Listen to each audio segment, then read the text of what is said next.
लोकशाहीचा लोकोत्सव जवळजवळ 8-10 वर्षानंतर महापालिकेच्या निवडणुका व्हायला लागलेल्या आहेत. गेले महिनाभर आम्ही कोल्हापूर व पश्चिम महाराष्ट्रामध्ये महायुतीच्या वतीनं प्रचार करत आहोत. प्रचंड प्रतिसाद नागरिकांच्याकडून, अनेक विश्वास, विकासात्मक कामं होण्याच्या दृष्टिकोनातून लोकांनी आम्हाला समर्थन दिलेलं दिसून आलं. आज मतदान होत आहे. या मतदाना दिवशी मोठ्या संख्येनं लोक बाहेर पडलेले आहेत.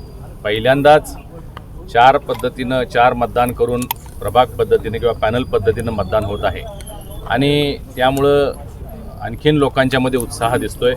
एकावेळी 4 मतं टाकण्याचा पहिला अनुभव आपल्याला महाराष्ट्रात अनुभवायला मिळतोय आणि मला विश्वास आहे कोल्हापूर महापालिकेवर महायुतीचा झेंडा फडकेल. खरं तर आज आपला वाढदिवस आहे. या वाढदिवसाचं गिफ्ट उद्या कोल्हापूरकर काय देतील असं दिसतंय?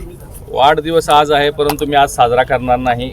उद्या आमचे सर्व उमेदवार जे निवडून येणार आहेत, महायुतीची सत्ता महापालिकेवर स्थापन होणार आहे, त्या ठिकाणी जाऊन आम्ही वाढदिवस साजरा करणार आहे. खरं तर राज्यभरामध्ये काय नेमकं चित्र दिसतंय तुम्हाला? 29 महापालिकेमध्ये महापालिकेचे आता निवडणूक होत आहेत महाराष्ट्रामध्ये.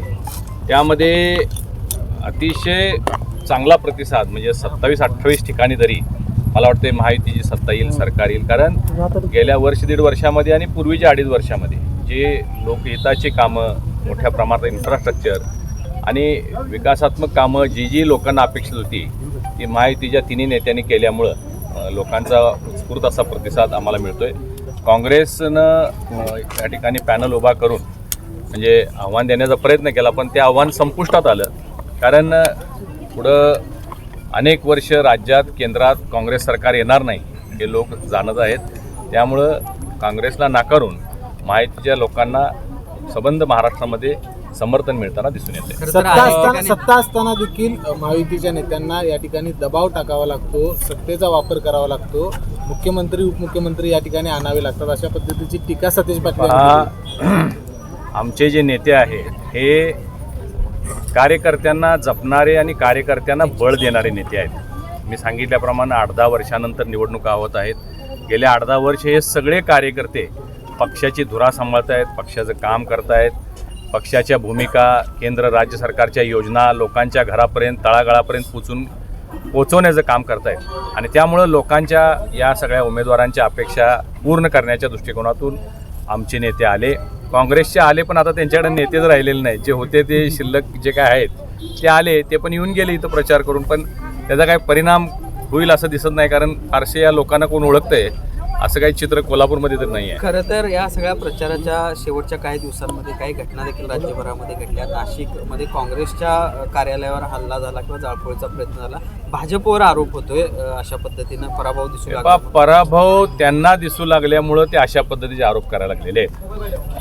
भाजपनं असल्या पद्धतीचं कृत्य कुठं करायचं काही कारणच नाही. कारण संपूर्ण समर्थन राज्यभरामध्ये सगळीकडे मिळते. लाडकी बहीण योजनेचा परिणाम आम्हाला दिसतोय. आम्ही प्रचार करत असताना पाहिलं की मोठ्या संख्येनं महिलाच प्रचारामध्ये सहभागी होत्या. प्रचार सभा असेल, रॅली असेल, फेरी असेल, आणि त्यामुळं समर्थन भारतीय जनता पार्टीला जास्त आहे. आता काँग्रेसच्या पायाखालची वाळू घसरलेली आहे, त्यांना कुठंच समर्थन मिळत नाही. त्यांचे लोक निवडून येतील अशी शाश्वती नसल्यामुळं ते अशा पद्धतीचे आरोप करतात असं माझं म्हणणं आहे. लाडकी बहीण योजनेचा उल्लेख तुम्ही केला आहे, मात्र कोल्हापुरात काँग्रेसनं या सगळ्या याच्यामध्ये महिलांना मोफत KMT प्रवासाचं एक आश्वासन दिलेलं दिसतंय. त्याचा काय परिणाम? कोल्हापूर महापालिकेच्या KMTची अवस्था बिकट आहे. खूप साऱ्या बसेस बंद अवस्थेमध्ये आहेत. त्यांच्या काँग्रेसच्या 15 वर्षाच्या कार्यकाळात महापालिकेमध्ये कोणतंही भरीव काम ते करू शकलेलं नाही. KMT ज्या बंद पडलेल्या त्याचे टायरसुद्धा ते बदलू शकलेले नाहीत. आम्ही महाडिक परिवारानं 10 लाख रुपये यापूर्वी एकदा KMTच्या बसेस दुरुस्त करण्यासाठी दिलेले होते, आपल्याला सगळ्यांना माहिती आहे. यांच्याकडे सत्ता असून ते करू शकले नाहीत. आणि मग अशा पद्धतीने खोटी आश्वासनं महिलांना देऊन फ्री KMT करणार, हे म्हणजे एक आमिष दाखवण्याचा प्रयत्न केला आहे. या आमिषाला कोल्हापूरच्या महिला बळी पडणार नाहीत असा मला विश्वास आहे. एकीकडे कोल्हापूरकर उत्स्फूर्तपणे मतदानाला बाहेर पडले, मात्र बऱ्याच मतदान केंद्रावर मशीन बंद पडणे आणि मतदार यादीमध्ये घोळ अशा पद्धतीच्या समस्या. पहिल्यांदाच प्रभाग पद्धतीनं मतदान होत असल्यामुळं आणि याद्यांची फोड झाल्यामुळं थोडासा हा गोंधळ आहे. परंतु आमचे भारतीय जनता पार्टीचे सर्व पदाधिकारी आणि कार्यकर्ते सर्व बूथवर सज्ज आहेत. डिजिटल मीडिया असेल किंवा ॲपच्या माध्यमातून ताबडतोब ज्या दुरुस्त्या करायच्या असतील किंवा मतदान केंद्र बदल असेल, यादीतील नाव वेगळ्या ठिकाणी असेल तर ते दाखवण्याचं आणि लोकांना सुचवण्याचं काम तर आमचे ताबडतोब सगळे पदाधिकारी करतायत. 15 त्यामुळे थोडासा गोंधळ होत असला तरी थोड्या वेळात हे सगळं दुरुस्त होईल. 15 जानेवारी काँग्रेसच भारी अशी टॅगलाईन घेऊन सतीश पाटलांनी प्रचार केला होता. 15 मॅन्डेट आम्हाला मिळेल असं 15 जानेवारी काँग्रेस कायमचं घरी हे टॅगलाईन आणि हे होर्डिंग्स तुम्हाला उद्या लागलेले दिसतील. साहेब इचलकरंजीमध्ये काय स्थिती राहील? इचलकरंजीमध्ये सुद्धा खूप चांगलं समर्थन भारतीय जनता पार्टीने महायुतीला मिळताना दिसतंय.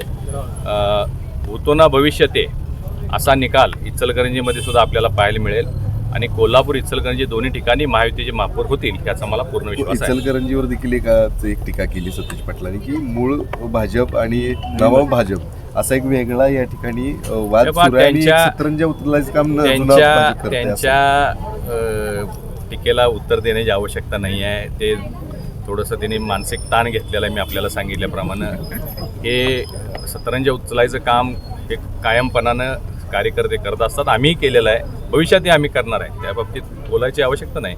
परंतु आमच्याकडं तेवढ्या मोठ्या संख्येनं कार्यकर्ते आहेत. काँग्रेसला उमेदवार मिळाले नाहीत. तुम्ही कोल्हापूर शहरामध्ये बघा, 3 ठिकाणी नवरा बायकोला उमेदवारी आणि 1 ठिकाणी वडिलाला आणि मुलगीला उमेदवार मिळत नसल्यामुळे त्यांची अवस्था अशी दुरावस्था झालेली आहे.